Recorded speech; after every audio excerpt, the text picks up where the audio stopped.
त्यज लोक धर्मान। हे पिताजी, धर्म का सारा लो और लोक धर्म का त्याग करोगे। देखो हमारा दो धर्म है, एक लोक धर्म और एक परम धर्म।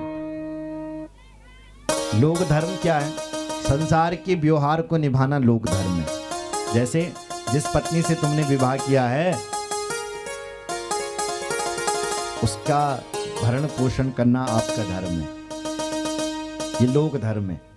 जिन बच्चों को तुमने जन्म दिया है उन बच्चों का लालन पालन करना भी तुम्हारा धर्म है, ये लोक धर्म है।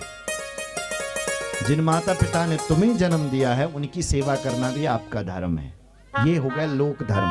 पर इस लोक धर्म से बढ़कर भी एक परम धर्म है। वो क्या है? तुम संसार में क्यों आए? ये तुम्हें मनुष्य का शरीर क्यों मिला? बोले भगवत प्राप्ति के लिए। मनुष्य का शरीर भगवत, जो भोग हैं वो अन्य शरीरों से हो जाएंगे। सब भोग करते हैं महाराज, भोग मतलब संसार के सुख। कुत्ता भी चाहता है मैं भी सो जाऊं, मुझे भी गदगदा चाहिए, है ना? सब पशु भी भोग करते हैं, लेकिन मनुष्य शरीर भगवत प्राप्ति कर सकता है, उसके अंदर विवेक है। इसलिए मनुष्य का जो शरीर मिल रखा है वो भगवत प्राप्ति के लिए मिल रखा है, यही परम धर्म है। तो वही पिताजी, अब लोग धर्म को छोड़ो, बेटा बेटी सब इनको छोड़ो और परम धर्म की ओर बढ़ो। तो धर्मम भजस्व सततम त्यज लोक धर्म। त्यज मतलब छोड़ो, लोक धर्म को छोड़ो और क्या करो फिर? क्या है परम धर्म का साधन करने का? सेवस्व साधु पुरुषान जहि काम तृष्णाम। साधु महापुरुषों की सेवा करो, भागवत कथा कराओ करो, और साधु जनों की, संत जनों की, भगवत जनों की संगति करो। प्रथमो भगति संतन करि संगा, दूसरी रति मम कथा प्रसंगा। भगवान की कथा सुनो, साधु की सेवा करो, भगवत भक्तों का संग करो, यही मेरी भक्ति है, यही उस परम धर्म से मिलने का सर्वोत्तम साधन है। अन्यस्य दोष गुण चिंतन मासु मुक्त्वा। दूसरों के गुण दोष देखना बल बंद करो, तब भक्ति होगी। हम क्या चिकन है गुण दोस्त से देखने लगे हैं ना, फलाना नु कर ले, फलाना ये कर रहा है, अरे वो एक नंबर का है, वो मैं जानता हूँ। अरे मेरे भाई, तो उसको जान करके क्या करेगा? क्या फायदा मिल रहा तुझे उसको जान कर? अगर तुझे जानना है तो अपने आप को जानो ना, तब फायदा मिलेगा। दूसरे को जान करके क्या मिलेगा? जानना है तो अपने आप को जानो कि हम कैसे हैं। इसलिए दूसरों के गुण दोष मत देखो, गुण दोष ही देखना है, अब गुण ही देखना है, अपने देखना। तो अन्यस्य दोष गुण चिंतन मासु मुक्त्वा सेवा कथा रसमो नितराम विवक्षम। ये श्लोकों में ज्ञान दिया गौकर्ण जी ने, और उनको पिताजी को सीधे वैराग्य हो गया। बस पिताजी ने झोली उठाई अपनी और सीधे वन के लिए चल पड़ा हरि भजन के लिए। एवं सुतोक्ति वसतोपि गृहं विहाय यातो वनं स्तरमतिर् गतषष्टि वर्षः युक्तो हरेर्नुदिनं परिचर्ययासु श्रीकृष्णमापुनियतं दशमस्य पाठा। एवं सुतोक्ति वसतोपि गृहं विहाय। आज ब्राह्मण ने घर छोड़ दिया, वन के लिए चला गया महाराज। अब पिताजी तो चले गए, धुंधकारी ने अपनी माता जी पकड़ी महाराज। माता जी निकाल नोट। पिताजी की तिजोरी की चाबी तो ये वेल अब दिनी देखा कतका नोट देता क्या? माता ने कहा बेटा क्या नोट रखे हैं मेरे पास, तूने छोड़ा ही क्या घर में? सब तो तूने बेच दिया, सब बाजार में, अब क्या है यहाँ? कुछ भी ना है।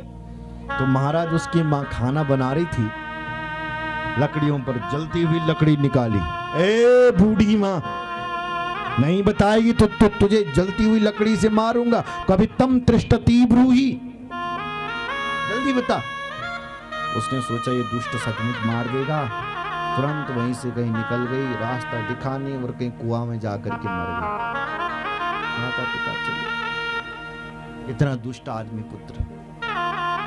अब गोकर्ण जी ने सोचा कि ये दुष्ट मुझे मारेगा, इसके साथ रहना ठीक नहीं है, क्योंकि सज्जन, देखो भाई, सांप के साथ रहना अच्छा है पर दुष्ट आदमी के साथ में मत रहोगे, क्योंकि सांप तो एक ही बार ही काटेगा, लेकिन जो दुष्ट आदमी होता है वो पग पग पर काटता है।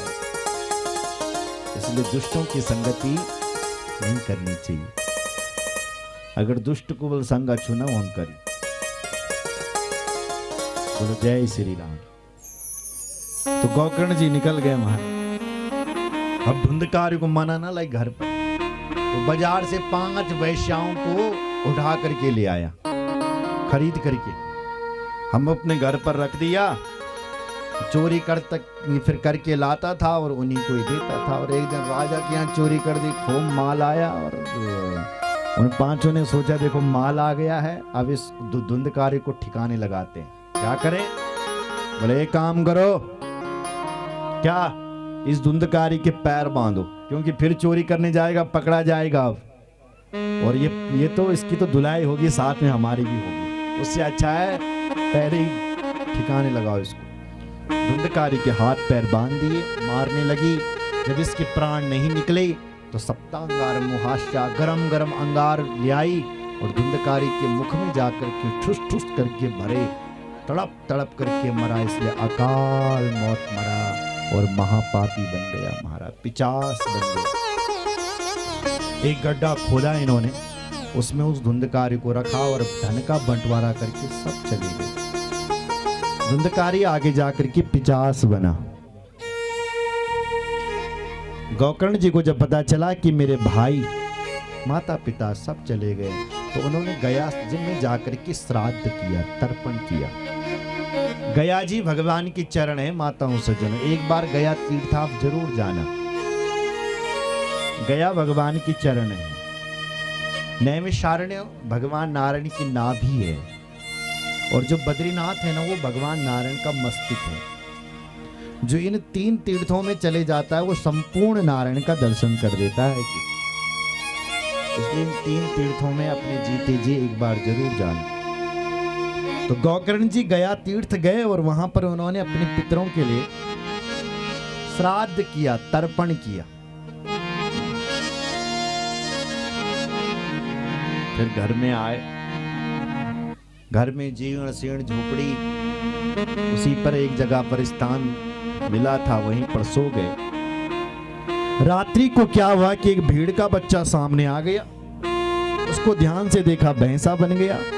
उसको ध्यान से देखा तो इंद्र का रूप ले लिया, कभी अग्नि का रूप, कभी मनुष्य का रूप। ये क्या हो रहा है? गोकर्ण जी ने कहा कौन है भाई, कौन है? गोकर्ण जी डर गए, क्या होगा? तब गोकर्ण जी ने अपना कमंडलू निकाला, आचमन निकाला और गायत्री मंत्र पढ़ करके वो अभिमंत्रित जल किया। क्योंकि ब्राह्मणों के पास जो शक्ति होती है ना, वो गायत्री मंत्र की होती है। आप जो हमें दान दक्षिणा देते हैं, ये मत सोचिए कि हम ब्राह्मण को दे, उसका हमें बिल्कुल मिल, हमारी गायत्री का फल तुम्हें चले जाता है। हम जो आपको आशीर्वाद देते हैं, श्री धनम धान्यम, तो जब धनम धान्यम पशुम बहुपुत्र लाभम, सब लाभ हो जाए तुम, यम चिंतयति कामम, सारे तुम्हारे काम बन जाए। तो ये ब्राह्मणों का जो तपस्या की हुई है, गायत्री की तपस्या, तुम्हें उसका फल ठीक मिल जाता है जितना तुम्हें दिया होगा। सुन रहे हो?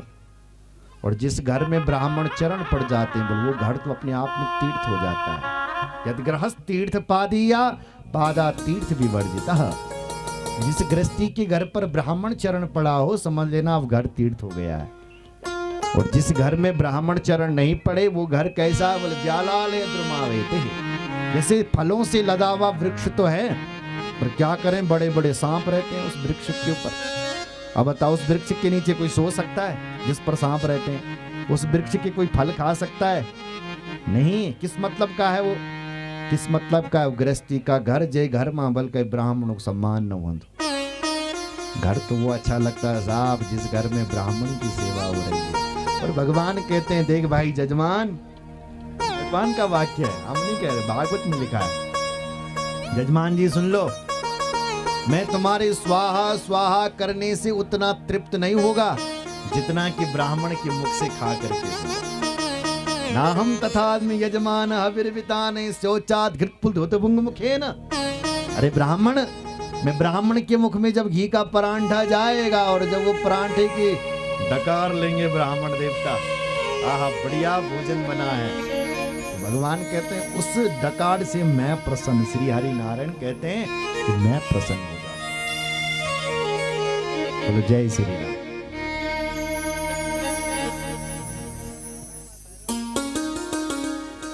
तो गोकर्ण जी ने गायत्री मंत्र पढ़ा, ज्यादा परेशान हो गए, पढ़ करके जैसे उस प्रेत आत्मा पर फेंका वो जल, महाराज उस प्रेत आत्मा पर चेतना आ गई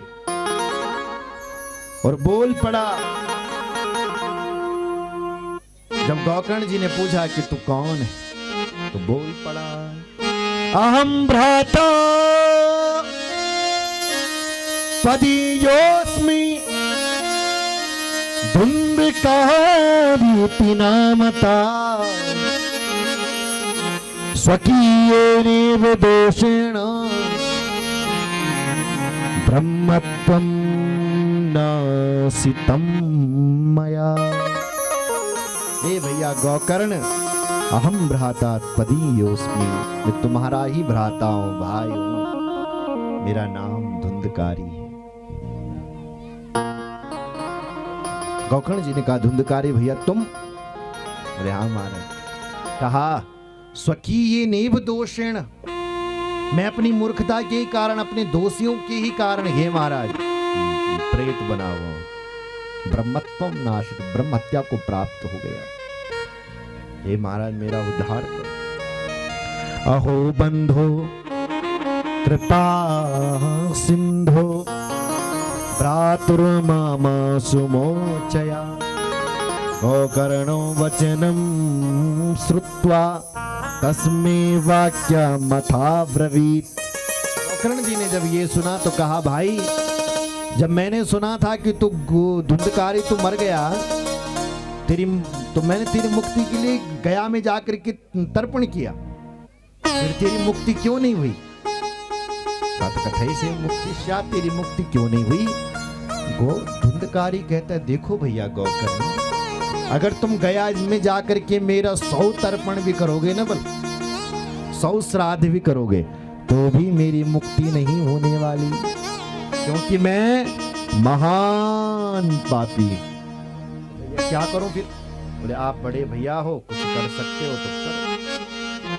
तब समय महाराज रात्रि को गोकर्ण जी को नींद नहीं आई, धुंधकारी चला गया। समय बीता और जब अगला दिन आया तो ब्राह्मणों से पूछा, संतों से पूछा, किसी ने भी उत्तर नहीं दिया। तब गोकर्ण जी ने भगवान सूर्य नारायण से पूछा,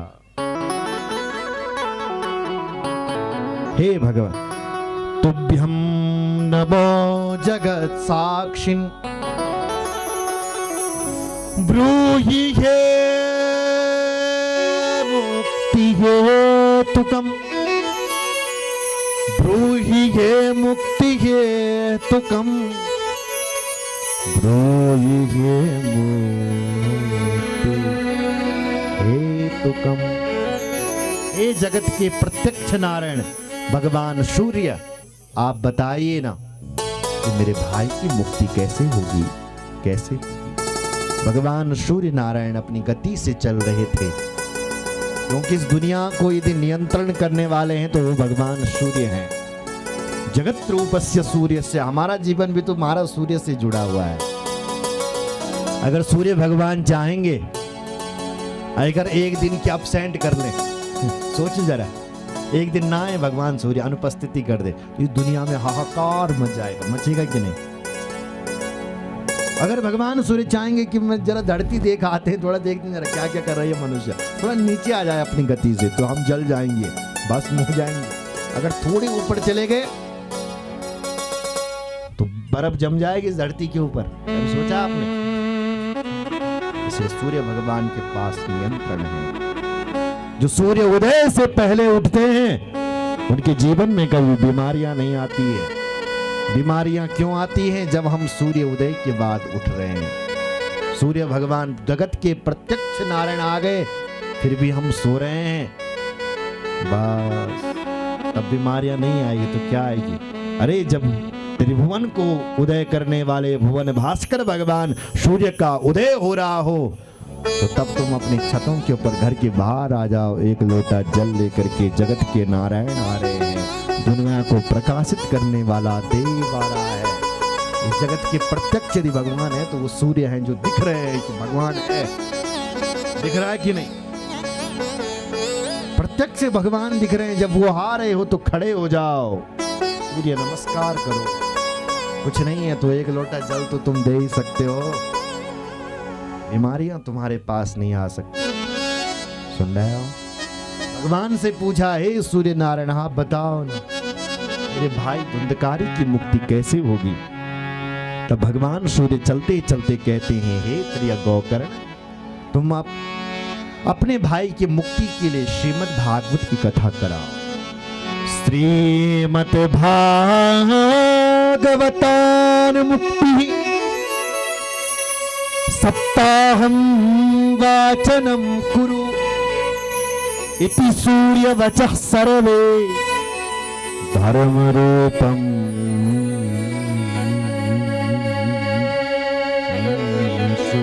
विश्रुतम। श्रीमद् भागवत की कथा कराओ।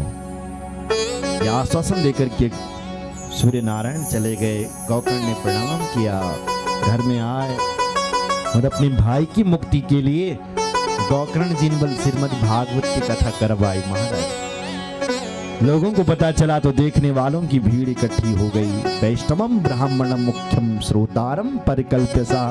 बड़े बड़े ब्राह्मण वैष्णव सब भगवान की कथा सुनने के लिए दौड़ पड़े। महाराज धुंधकारी का भी आवाहन किया गया।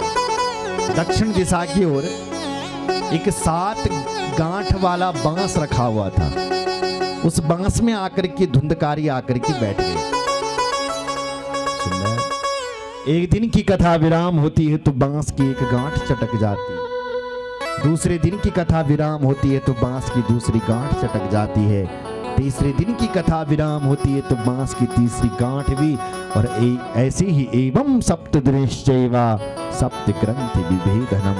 7 दिन जब पूरे हुए तो 7 ग्रंथों का भेदन हो गया और धुंधकारी उस बांस के अंदर से ही एक अलौकिक रूप धारण करके प्रकट हो गया। बोलो भागवत भगवान की जय।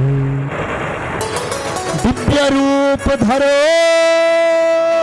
जातस तुलसी दाम मंडिता पीतवासा घनश्यामो मुकुटे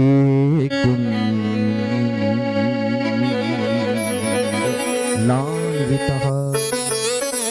पीतांबर फहराता हुआ, मुकुट लहराता हुआ, मंद मंद मुस्कुराता हुआ। जब गोकर्ण जी ने पूछा, ए भाई कौन हो तुम? तो मंद मंद मुस्कुरा करके कहा, अरे अरे अरे गोकर्ण भैया मुझे नहीं पहचान रहे हो? वही अरे धुंधकारी जी आपका इतना देव स्वरूप। क्योंकि जो देवता होते हैं उनके चरण धरती से नहीं लगते हैं, धरती से ऊपर रहते हैं। जो देवता होते हैं उनकी परछाई नहीं होती और मनुष्य की परछाई होती है। देवताओं और मनुष्यों में यही अंतर है कि देवताओं की परछाई नहीं होती और मनुष्य की परछाई होती है। और मनुष्य को यदि उसकी परछाई दिखनी बंद हो जाए तो समझ लेना कि 6 महीने के अंदर उसकी मौत होने वाली है। इसलिए देवताओं के चरण धरती से भी नहीं लगते। धुंधकारी ने अलौकिक रूप धारण कर दिया। उसी समय एक विमान आया। उस विमान पर भगवान के पार्षद थे। उन्होंने कहा, धुंधकारी जाओ बैठो। और धुंधकारी ने कहा, जिस भागवत ने मुझे इतना प्यारा बनाया, देव रूप दिया, जरा उसकी महिमा तो गा लो। क्यों जी? औपचारिकता जरूर निभानी। तो धुंधकारी महिमा गा रहा है भागवत की। धन्या भागवती वार्ता प्रेत पीड़ा विनाशिनी सप्ताहोपि तथा धन्या कृष्ण लोक फल प्रदा। धन्य है ये भागवत की कथा, जिस कथा ने मुझे प्रेत योनि से बल मुक्त कर लिया। प्रेत बीड़ा विनाशी सप्ताहो भी तथा धन्य कृष्ण लोक फल प्रदा। ये भागवत की कथा तो भाई कृष्ण धाम देने वाली, भगवत धाम को देने वाली है ये भागवत की कथा। जय हो करता हुआ विमान पर बैठा। गोकर्ण जी ने जल्दीबाजी में उनसे पूछा, भाई भगवान के पार्षदों सुनो, यहाँ कथा तो सबने सुनी थी, औरों के लिए विमान क्यों नहीं आया? जब सबने कथा, इस धुंधकारी के लिए विमान क्यों आया? कथा सुनकर के यदि विमान आते। तो भगवान के पार्षदों ने कहा, देखो भाई गोकर्ण भैया, श्रवणस्य विभेदेन फल भेदोत्र संस्थिता, श्रवणम तु कृतं सर्वे न तथा